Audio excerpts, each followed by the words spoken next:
What's up, everybody? I'm Taylor, and I'm powerless over life, but not my reaction to life. I've been in several 12-step programs for 2 years. I have completely immersed myself into healing and into recovery, self-development, and research since I've been in 12-step programs the past 2 years, and I have been sober since 2020. My intention is to share my experience, strength, and hope, my own personal experience, and what I've learned through my healing process, and to give away what was so freely given to me, to you, to help you on your healing journey. This video is going to talk about how important having a recovery schedule is for me and for other people I know that balance recovery and balance other life priorities to maintain emotional and spiritual balance. Now, there's so many elements that go into this, so I'm going to try to stay on topic, and I'm going to try to break this down as simple as possible. I'm going to start with this. You know, all phones have a calendar app, and I've had an iPhone for probably about 12 years now, and I've known that this app is there, right? I've been in recovery for 2 years. It took me a year in recovery to finally start utilizing this app. It took me a year to finally realize that I was all over the place. I would forget calls. I would forget this. I would forget to do that. I was all over the place because I could not keep up with everything I had to do in my head. And that is a lot of stress. That is a lot of stress. And so my excuse was, oh, well, I'm a free spirit. I just go with the flow. I don't like routine. I don't like schedules, and like trying to convince myself that I'm better off without a schedule because my diseased mind wants me to think that I can do it on my own. So I really had to start utilizing my calendar app on my phone, and I had to start forcing myself to utilize it because it wasn't a habit. In order to form a habit, we have to force our brains to do it. And yes, in the beginning of forming a new habit, it's natural for our brains to fight against it because it's not familiar. And anything that's not familiar is uncomfortable. And the brain is meant for survival, not meant for comfort. So our brain is going to fight against change. Although that change is positive. I don't know why. It just does. And I assume because our brains are used to patterns. That's what's comfortable. So I had to really force myself in the beginning to make a habit of scheduling my appointments, scheduling what I needed to do to separate my recovery from my home life, from my self-care. And this is what I did. In the beginning of recovery, I did at least 3 meetings a day. And if I felt alone or was like emotionally distressed or whatever, going through a challenging time, I would just throw myself into the meetings because I didn't want to be alone. And it was better to do that than to throw myself in addiction. So I had to make recovery an addiction until I could learn how to find balance. And everybody goes through this. This is completely normal, right? Our brains are so used to being in active addiction our entire life. So when we stop that substance, our brain automatically wants to find something to replace it. And if we're not taught healthy coping mechanisms to deal with these emotions, and we don't have the tools or the people to help us get through these emotions, then we're trying to deal with stuff on our own, and that's not fun. It's a very lonely life and a very miserable life. So my point, I would put on my calendar, I'm going to do this meeting at this time, right? And then I'd be like, I'm going to self-reflect and do step work at this time. I'm going to talk to this person at this time. And I'm going to do service work at this time. I'm going to spend time with my family at this time. I'm going to clean at this time. Like, I would literally thoroughly plan out my whole entire week.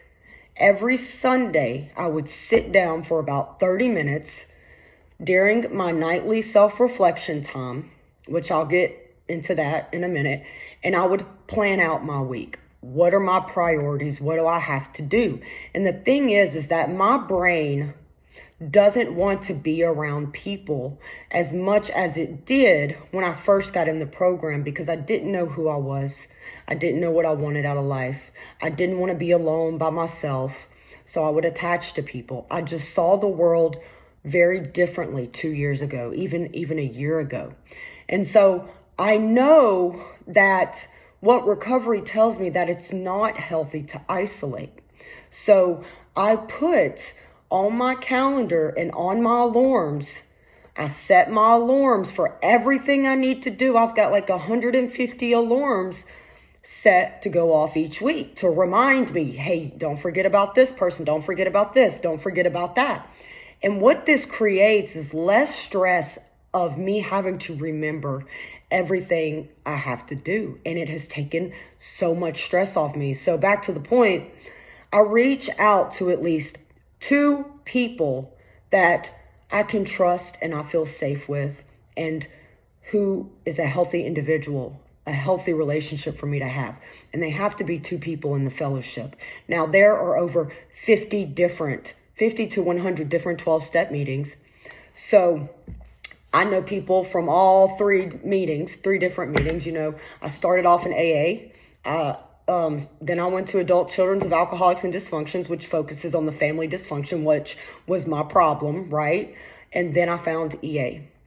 So then I started trying NA. Now, for me, in my recovery, where I'm at today, and I want to say this, is that in the beginning, AA was all I knew. So that is what I gravitated towards. I use these 12-step programs as tools. I don't compare, I don't contrast, I don't judge. I use them all the same. How can I apply these different 12-step programs to my life? I use them as resources. And so in the beginning, I did 3 meetings, right? And then I did meet like 3 meetings a day. And then I would do that for like every day for like a year, And then I realized, this is too much. And I would have my times of like taking breaks and stuff like that. And just like go back down to a meeting a day. But because I knew I could not stop these 12-step programs, because in the past when I would stop, I would just fall back into my misery. So I knew, just because my brain tells me not to do a meeting, just because my brain tells me not to reach out for a sober support or emotional call, it's my choice. I don't have to listen to my brain. I had to train my brain to do what was going to be beneficial for me. I was so used to allowing my brain to control me. I could not separate my emotions from my priorities, right? My emotions completely controlled me. I was not taught how to regulate my emotions. And early on in recovery, I learned this. I have the power within myself to create this recovery schedule. And no matter how I feel physically, mentally, or emotionally, I still do that fucking schedule no matter what. Because it doesn't matter that I'm in chronic pain. It doesn't matter that my brain is trying to convince me not to be around people, or I'm just blah, like I don't want to be here, whatever. I don't have to listen to my brain. I can still do what I have to do. And every time I still do what I have to do, I always feel a little bit better. So I had to train my brain and show my brain who's in charge, and I'm in charge. So by creating a recovery schedule, by putting the 12-step meetings on there, now I do 1 12-step meeting every day and 2 different 12-step programs. And I do Emotions Anonymous every morning. That's my morning meeting to get me going. And then I do ACA once a week. So I've kind of stepped back from AA, and that's okay, because that's where I am at in my recovery, and there's nothing wrong with that. So it's important to reach out to people even when my brain tells me not to. So I do that. And I like to schedule calls, right?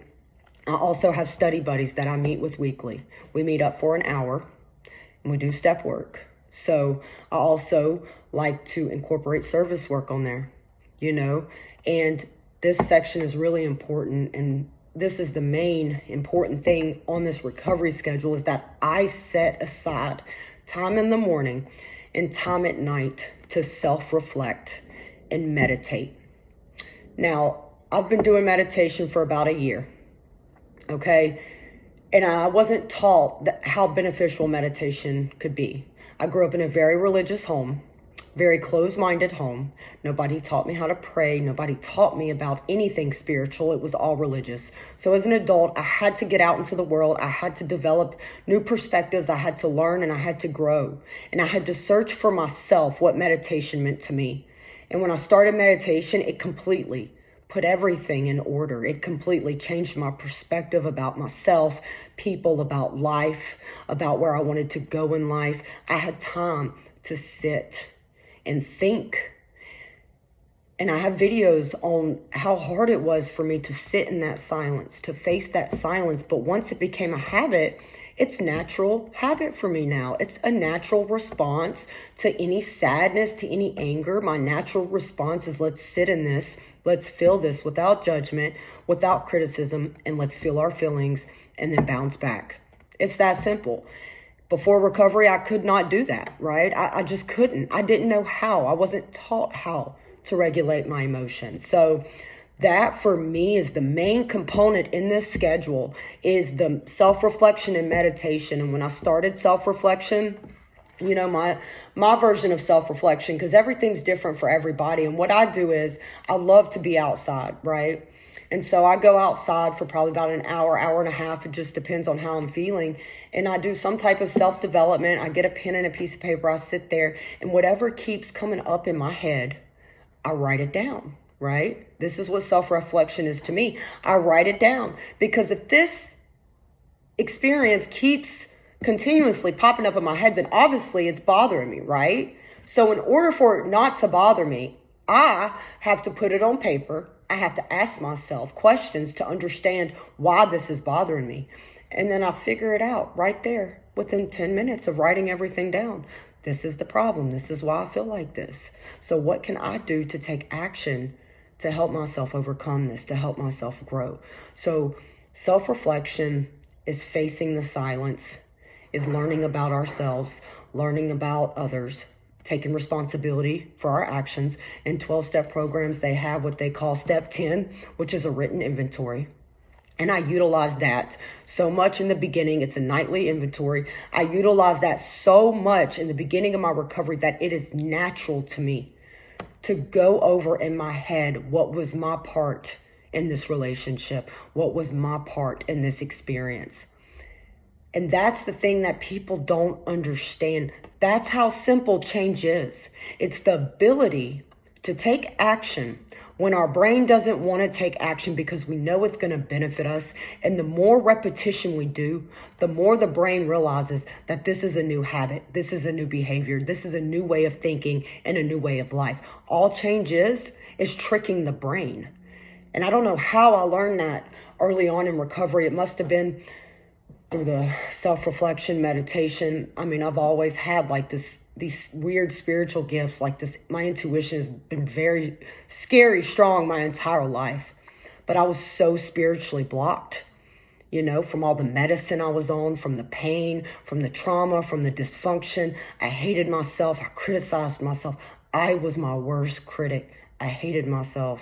I was broken before I came in 12-step programs, you know, and now I'm not. I know who I am. I love myself. It took me 2 years to look in this phone to start these videos because I hated who I saw in the beginning of recovery. I wasn't ready to start these videos yet.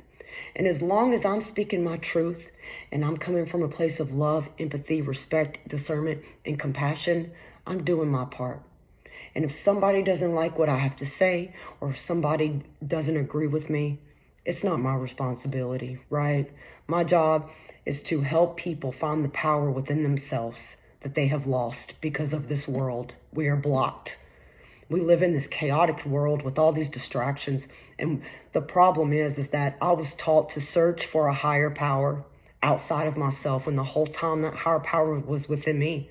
But I had to be willing to clear and heal from my past. And I had to learn how to emotionally and spiritually connect to myself. And I like my version of prayer also, which I do a lot of that. But what I'll say is my version of prayer is positive self-talk. I talk to the universe the way, like an unconditional friend. That's the best way I can put it. The way I share in 12-step meetings, you know, my experience, strength, and hope, is I share out loud like that to myself. Like I have become my own best friend. And for me, this is huge because my whole life, I've depended on everything and everybody to make me feel loved, wanted, accepted. I did not know how to do that myself. And 12-step programs brought me to be able to emotionally and spiritually connect. I don't know what that higher power is I'm connecting to. I just know it's some type of energy source and it's working for me. I'm getting ideas in my head that I follow through on and I never regret. My intuition tells me things and I listen and I never regret it. I meet people in my life that are here to like guide me and teach me. And then I meet people in my life that teach me how I don't want to be and what I never want to go back to. But I was so spiritually blocked. The conditioning, the programming, and the emotional pain blocked me from myself. And so that is why a meditation routine is very critical, and I utilize positive self-talk. And what I like to do is I always like do motivational talks to myself out loud, like especially when I'm mad. I think I've done another video on that. This video is already going 15 minutes and I've got a lot to say. But I'll make another video on that again, just to refresh on that. I don't know what videos I've made and what I haven't. So, that's why self-care is also important on that schedule. Self-care, like what am I doing for myself? How am I unwinding? How am I taking care of myself? And self-care also to me means like, what kind of food am I putting in my body? What kind of medicine am I putting in my body? Right? Am I working out? Am I getting exercise? Like that is a part of self-care. Like what am I doing to myself to make me emotionally and physically healthy? That's self-care. What am I doing to help me emotionally unwind, to help me relax, to help me feel safe in my environment? So all those are very important. And this is what I've done. I utilize my calendar app, I set my alarms, and I utilize my reminders. And ever since I've been doing that is for about a year. I was very sick for about 6 months, right? I was actually sepsis and I had got antibiotics several times and I thought I was dying because I seriously was. But I got antibiotics and I would start feeling better. But the point of this story is that it didn't matter. I could barely breathe. I could barely talk because I couldn't breathe. I was having heart palpitations. And I stuck to my recovery schedule no matter how I felt physically, with the butt pain in my bones, with the shortness of breath, the heart palpitations. I felt like I was dying. I felt intoxicated all the time. And I still did my recovery schedule no matter what. And what that taught my brain was we can do hard things and make it through. So it was nothing but growth. So I had to train my brain like, no, yeah, you might be yapping in my head, but I don't have to listen to you. I had to ask myself in the beginning of recovery, when my brain would try to convince me not to do something beneficial, I would literally have to pause and be like, is what I'm about to do, is it about to harm me? Or is it going to help me? Is it going to help me grow? And that's how I started learning when I should listen to my brain and when I shouldn't. So our brains are only meant to survive. And all change is the ability to take action, even when our brains don't want to. And that's willingness. I had to learn to separate my emotions from my priorities. And I'm still learning, and I will always be learning. I have 30 years of shit that I have to get over. But all that matters is that I'm taking action now.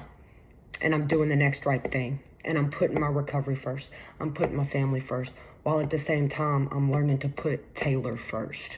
So I hope this can help you get your life more manageable and in order, because it sure has helped me. And for my subscribers, if y'all have any ideas on any videos, that would be very nice. I would be very grateful for that.